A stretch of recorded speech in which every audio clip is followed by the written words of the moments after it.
Today we celebrate the first glorious anniversary of the Information Purification Directives.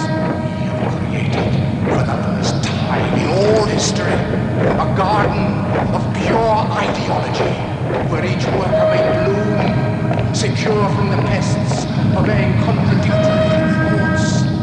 Our unification of thoughts is more powerful a weapon than any fleet or army on earth. We are one people, with one will, one resolve, one cause.